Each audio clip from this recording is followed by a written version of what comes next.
Hello Internet. So today we are going to be streaming a little game called Vintage Story.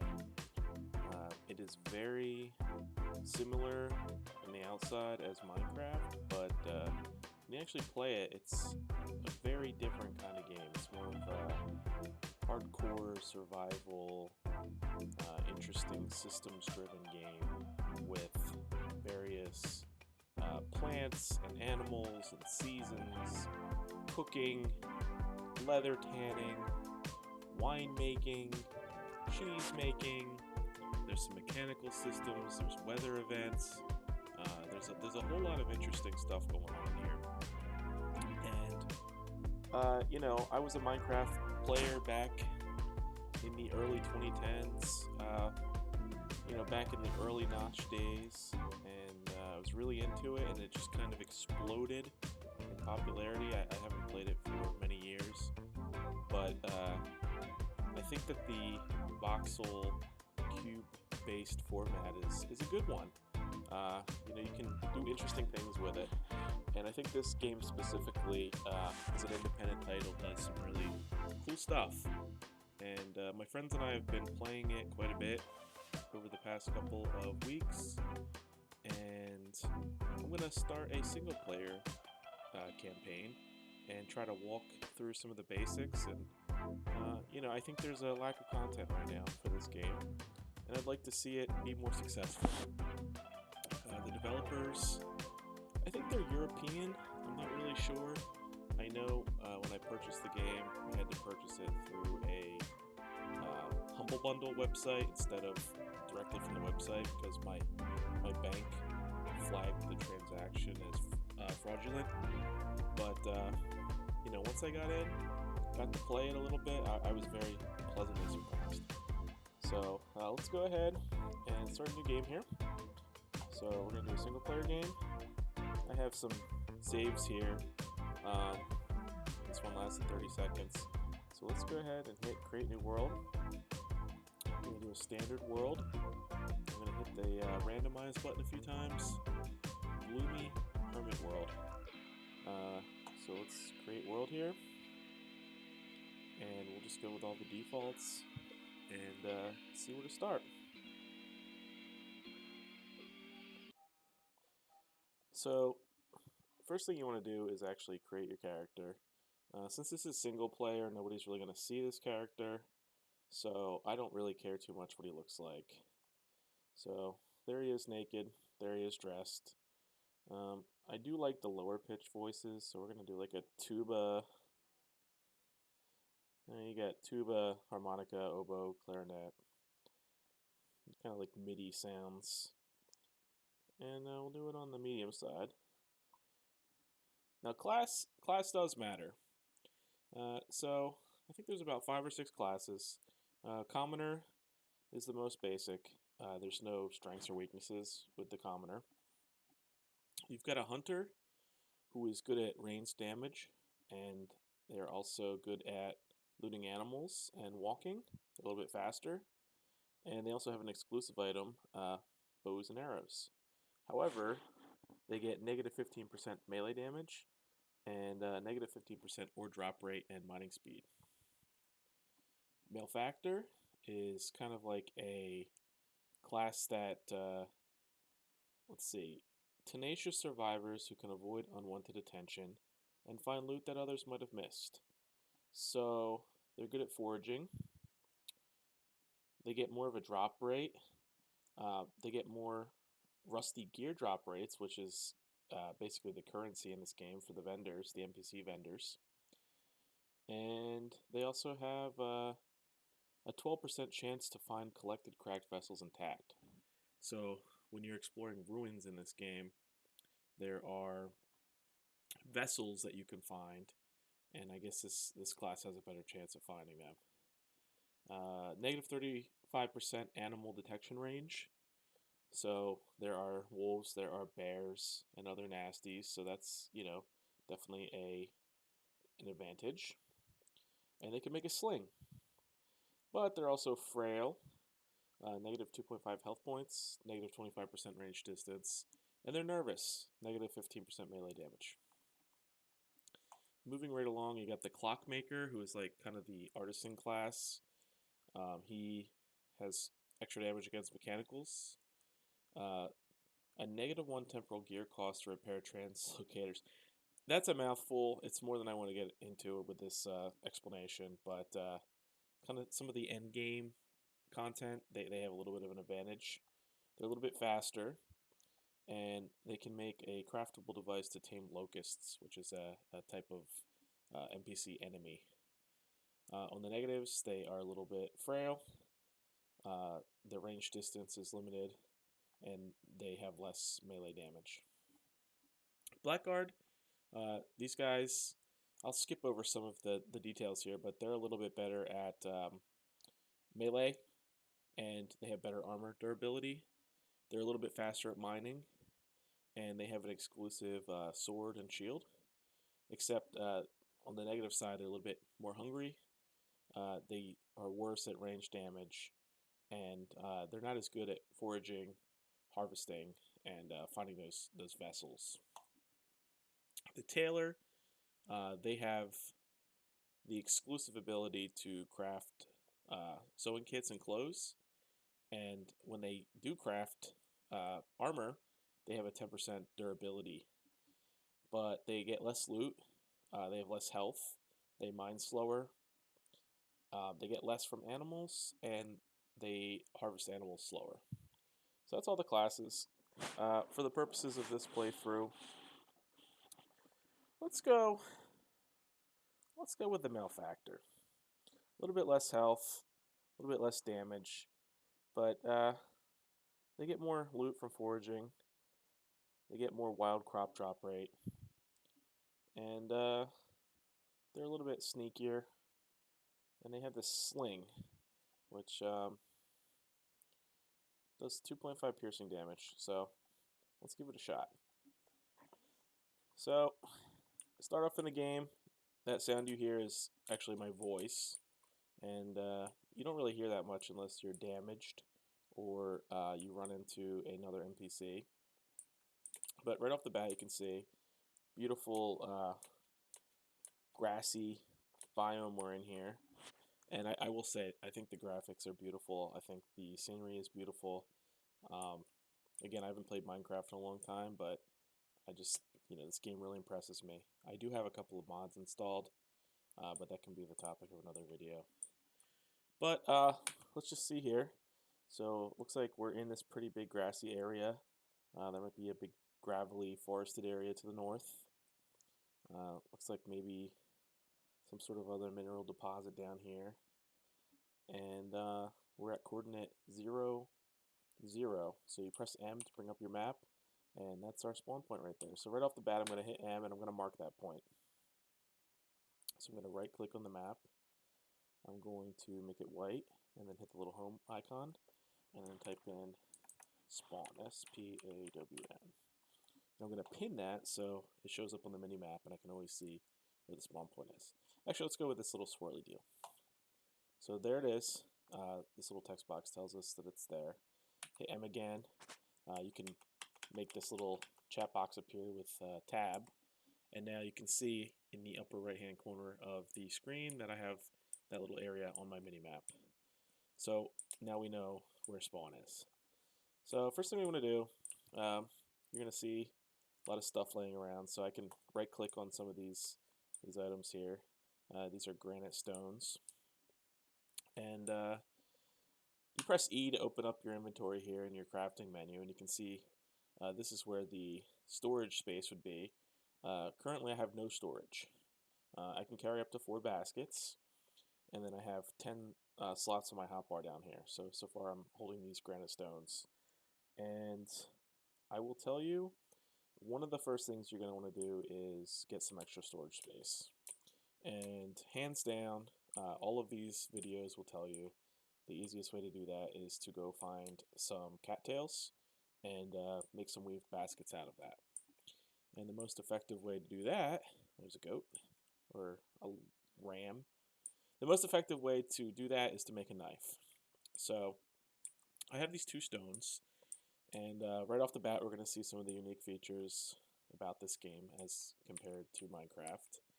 I can look down and I can I have my shift and my control.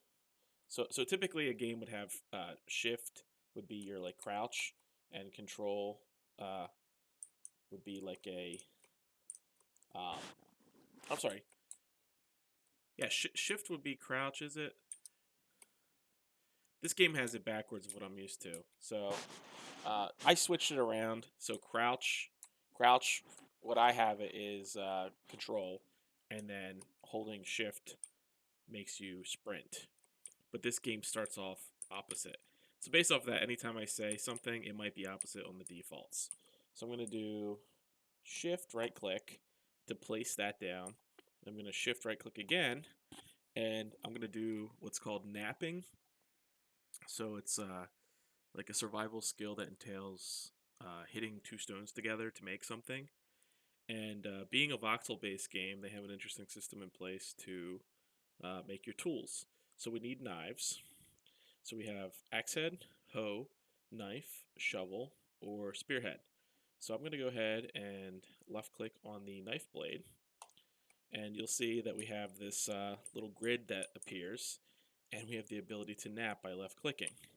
So right now I can just freeform mouse over into one of these little voxels and left click, and you can see I use one stone to like chip off a little corner, and you can see right here on the edge, just take each one of these voxels off, and then this whole chunk right here will come off if I hit that right there. And you can continue to do that for the entire um, little tool you're making here. So an easier way to do it, instead of just freeform pointing at the voxel, you can actually hold left alt, and then your mouse will move around freely, and your head will hold still. And then while you're holding left alt, you can just click and drag right on through. And you can see I'm making two tiny little knife blades. So now in my inventory, I have these two granite knife blades.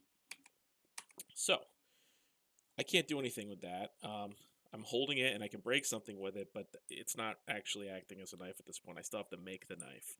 So in order to make the knife, I'm going to need a stick to serve as a handle. So I'm going to come up here, and here's some berries. We'll get to that in a second.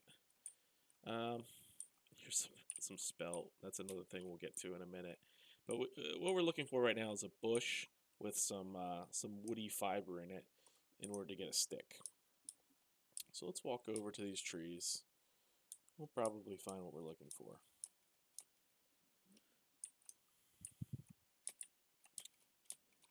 So you can see in the upper center of my screen, whatever you're pointing at, low fertility soil, grass, medium short, pine log. If I look into these leaves up here, you can see on the edge it's pine leaves, and if I look further toward the center, it's pine branchy leaves. So I can pretty much just punch that, and out falls a stick, which is exactly what we want. And I'll get a couple more here because we're going to be making a couple different tools to get started. The danger of this game, the wilderness, the weather, the hunger, it shouldn't be taken lightly. I mean, it's surviving is actually a little bit of a challenge early on if you don't know what you're doing. So anyway, we have the knife blade, and we have some sticks. So Minecraft style here, we're going to pick up the knife blades, put them in the center, and we're going to take some sticks, and you can see that we'll make a granite knife. Just like Minecraft, you can, put these anywhere on this little grid, and it'll make the same thing. And we actually made two knife blades, so I'm actually going to shift left click, and it makes both of them and puts them down on my hotbar. So now I have an actual knife that I can use for various things, skinning animals, fighting, and right now we're going to use it to harvest. So I'm going to come over here to these cattails. I think, yep, the game calls them Cooper's reeds, and we're gonna break some of these. So one break gives me the top of them and gives me a cattail. And if I was looking for some food, which I actually will be looking for some food, you can actually break the secondary part of it. It won't regrow, but you get like a little tuber that's edible if you cook it. So I'm actually going to grab a couple of those while we're here. And our intention is to make some woven baskets so that we have some inventory space. So I'm going to break these and move right along here.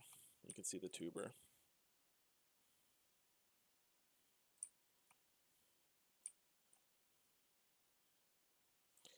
You can see down below now we have 6 cattails and 6 of the cattail roots.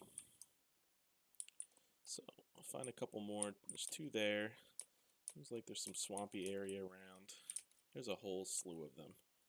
Little cave system here as well. And while we're on the subject of food, I did notice there were some berries here. So this bush is in 2 blocks. The bottom part is still flowering, which is the stage before fruiting. And then the upper part here, these are actually ripe.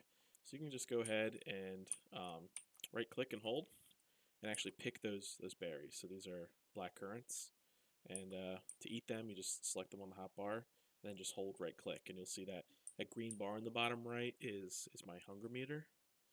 And now we're nice and satiated.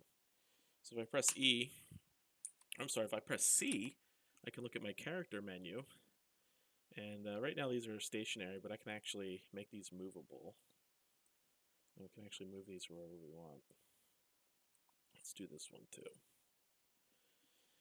And I can see that today's the 1st of May, so it's spring, 12:43, it's military time. I actually put a mod, because by default this game's in Celsius, but the mod changes everything to Fahrenheit. Rainfall is common in this area.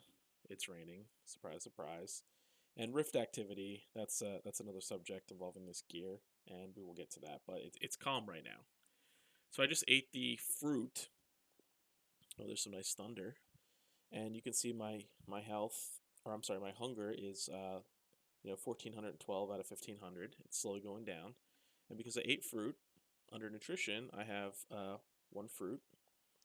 And then I haven't eaten vegetables, grains, proteins, or dairy. It's not necessary to have a balanced diet, but I will tell you, if the more you balance these out and the higher you get all of these bars, the more health points you get down here on the bottom left. So right now I have 12.8 out of 12 because I have a little bit of fruit. If I were to have like an equal amount of vegetable, grain, protein, and dairy, you actually gain health points based off of the balanced nature of your diet. You can see my body temperature is 100 degrees right now. I'm soaking wet. And then here's my walk speed, healing effectiveness, hunger rate, my ranged accuracy, and my range charge time. So in addition to all of these stats, you can see my clothing, which this is all the basic stuff you spawn with. You can see it's all heavily worn. And then it gives you a warmth rating. So basically that increases the amount of temperature you can take in whichever direction. And then traits over here, these were the stats that we saw at the beginning of the character creation. So anyway, this is a long way of saying I ate some food and it counted as fruit. So let's continue with our basket making journey here. You can see the durability of this knife is not the greatest. It's already about 1/8 of the way through. But we're looking to collect, so one basket is 1, 2, 3, 4, 5, and it takes 2 in each slot. So it's 10 cattails per basket. So we have a total of 4 slots down here, so we need 40 of these. So we're just going to rush through this, and I'm actually going to stop getting the roots and just getting the tops themselves.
Okay, so that was that knife. Fortunately, we made 2 knives. Here's some red currants. We'll grab these in addition to the black ones we already ate. So 5 more of these cattails, and we'll be able to make our baskets for our inventory space. So 38, oops, 39, and 40. So what we can do now is drag these up here and just make like a little U shape out of them. And again, if I can make one by just left clicking, but I'm going to shift click and it'll make the maximum available with what's there. So you can see those baskets just autofill into those slots, and then each basket gives us 3 inventory slots. Now you can see there's 1 cattail here and 1 here. It has to be 2 in each slot, so I'm going to go ahead and balance these out. So we want 4 to be in each slot. So we should be able to make 2 more. Yep, there we go. I picked up some water lily too. I'm not sure what that's for at this point. I'm just going to go ahead and drop it because space is at a premium. And then I can move items. So you see I have all these slots now, 12 slots total. You can have quite a bit if you have more, better baskets. But I'm going to take these items that I don't actively use, and I'm going to shift left click to just pop them up into the inventory slots. So the stick, the cattail, I'll put the red currant further down the list, and put the granite knife right there. So that's a good start. It's 3:35, 15:35. We need to start thinking about shelter. We need to start thinking about a place to sleep for the night. So let's take a look at the map here. There's our waypoint. I like to build at a place that has some water nearby because farming is pretty big in this game, but also a decent amount of trees. So I think we're going to keep it simple. Looks like we have various biomes, so maybe I'll build around here somewhere. So we're going to head northeast, maybe somewhere around this location. Let's go see what we can find.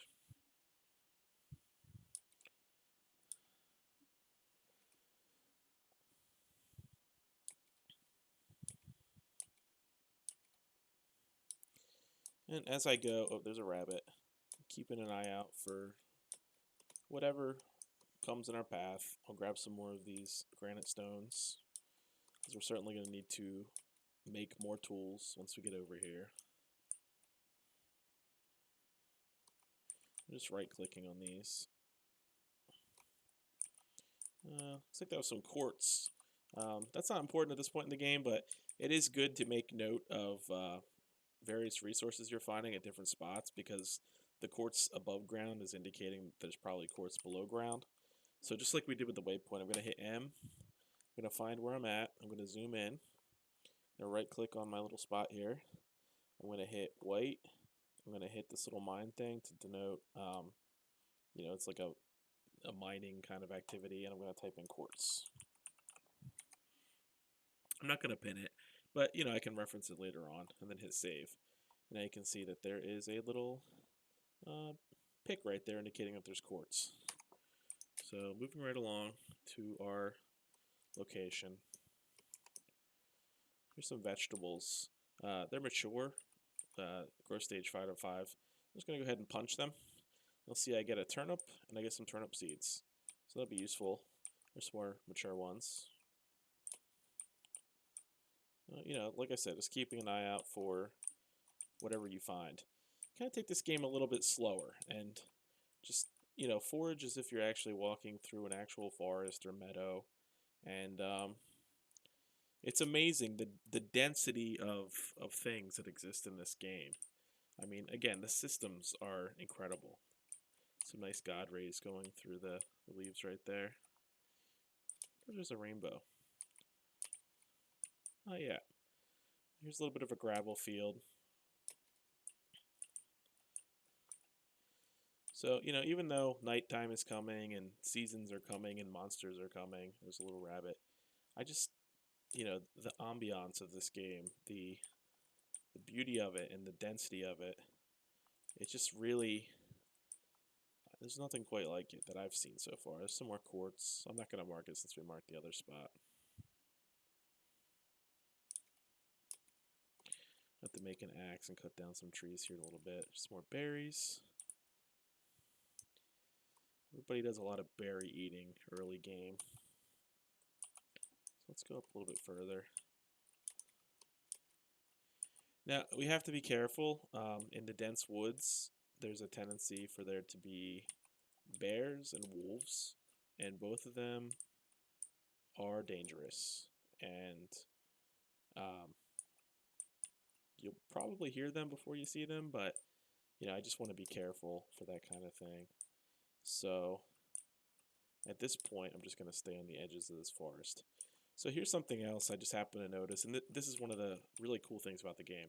After a while, you start becoming familiar with the various kinds of plants and stuff that just grow. And it just so happens there's this little plant called horsetail that grows in the forest. And the sun's going down quick, but I will quickly say that horsetail is really good for making early bandages. So I'm actually just going to punch a couple of these. Just grab a couple pieces. It's good to know it's here. I'm not going to mark this one because the forests are just dense with this stuff. But, the fact that I recognize it right off the bat, it just, the closest thing I can compare it to is like when you're actually taking a walk in the woods and you just, you might notice a certain plant or a certain animal or something, and this somehow replicates that in a video game. I'm not sure how, but they pull it off. So let's get a shelter going and put this stuff up in the inventory. This is pretty flat. You can hear some wind in the background. And let's see.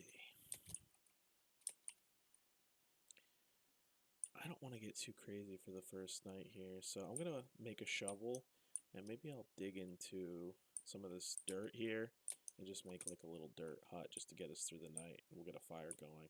Oh wow, I see some really beautiful scenery out that way. That's definitely going to be worth it. Looks like some Avatar level stuff over there. So anyway, let's make this shovel, and we'll get a little shelter for the evening. So looks like somewhere I picked up some flint, which is a decent type of stone. It's basically the equivalent of the granite stone. Any of these little things you see, it can be different materials, but they all basically let you do the same thing, which nap tools. So I'm going to put the flint down, which is the shift right click, and I'm going to make a shovel head. I'm going to hold left alt. I'm going to click on the edges of this.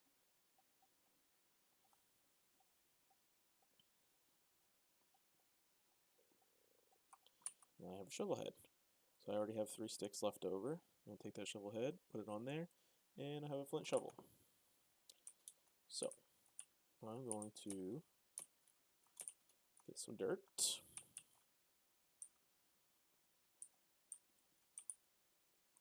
And it's getting nighttime very quickly. So let's actually dig out a little spot here.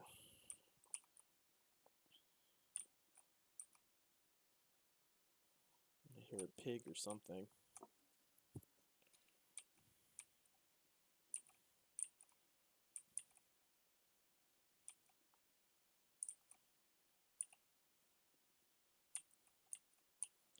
Okay, so how about we do this little 3x3 area, since we already have like a natural wall right here. Do a little door in the center. We'll have to do the corner.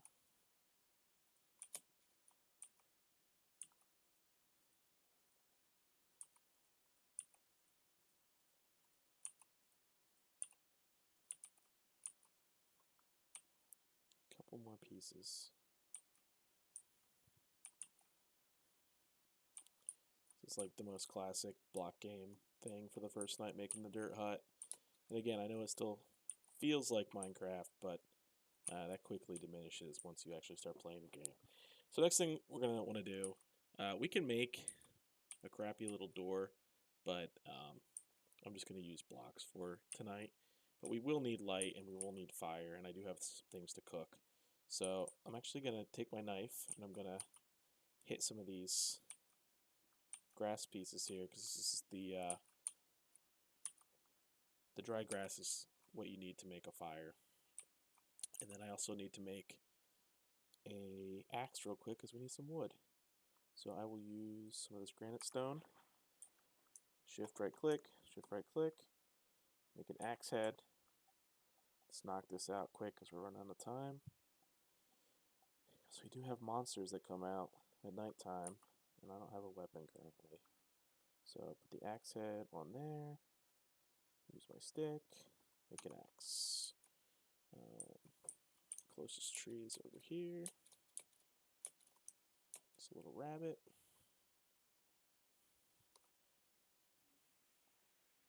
Rabbit's making some strange sounds.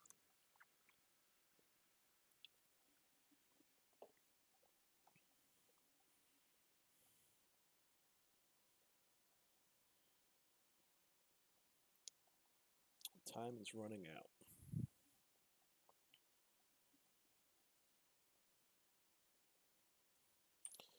Alright, so we got wood, got a couple sticks. Got a quick run over here. I'm going to queue up my piece of dry grass. There it is. I'm going to look down at the floor here. I'm going to shift right click with the grass. You can see there's a little fire pit now. Then I'm going to take my axe. I'm going to put it in the center here. I'm going to take some of this wood we just cut, put it below to make some firewood. I'm going to click that a few times. So we have 32 pieces. Now I'm going to queue that up in my hotbar. Shift right click on that to put 4 pieces. Now all we have to do is start this fire. I don't have enough stick. Oh, maybe I do. So if you take 2 sticks, put them in a corner like that, and then you put a piece of dry grass right there, you make a little fire starter. Pick up the fire starter, put that in your hotbar. I'm going to come look at this fire. I'm going to hold shift. I'm going to right click and hold it. And I'm basically rubbing 2 sticks together, and I'm going to try to start this fire.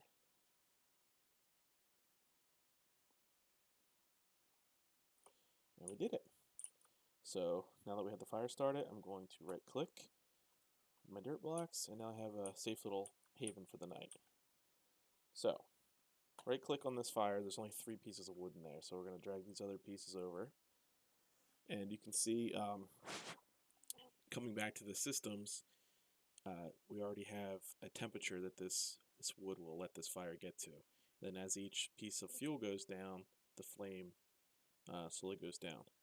So what we can do is actually take some of these cattails and just drag them onto the fire. And you can see they start off at 80 degrees and then they just work their way up to getting cooked. Then as each one cooks, this little arrow is indicating as each piece is done.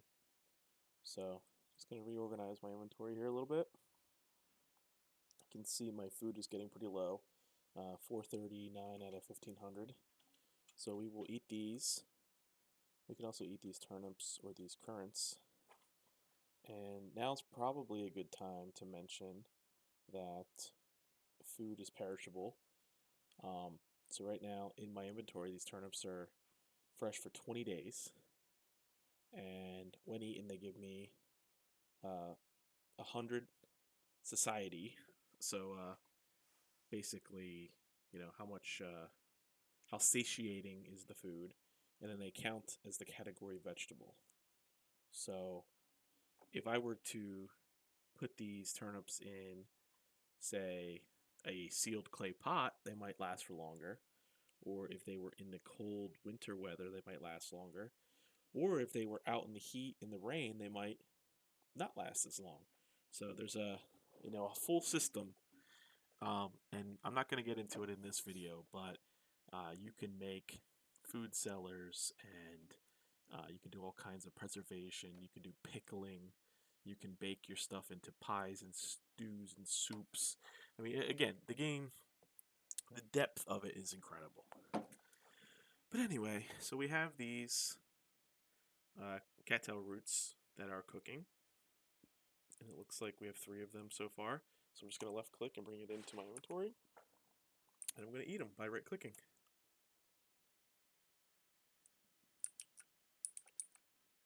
Now, one other thing, I think I'm going to risk it. It's dark outside and there's probably monsters out here, but I would like to make a bed so I don't have to sit here all night. So if we break a couple more of these grass pieces. I hear a monster right now. Let's click close this up. We can take the grass, put it in a square to make these hay pieces. And it looks like, oh man, I need 2 more. I'm gonna risk it.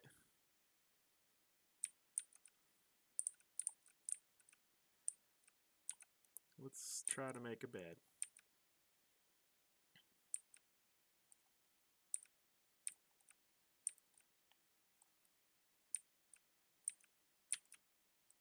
Oh, I hear him. Yep, there he is. He's gonna be outside chilling. So, do I have enough to make 2 more? I do. So at least we can do that. So I have 3 hay grass. I'm going to put them right across, and you can see I make a hay bed there. So put that in my hotbar, right click, and now what I can do is actually pass some time. So it is, what, 11 o'clock about, 22:55. Right click on the bed. You'll see my eyes will slowly close. You can see my food is going down quite rapidly because time is passing.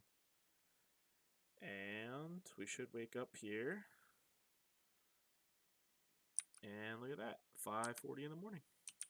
Standing on a fire somehow. So our monster friend's still out there, but yeah. So that's surviving the first night on Vintage Story.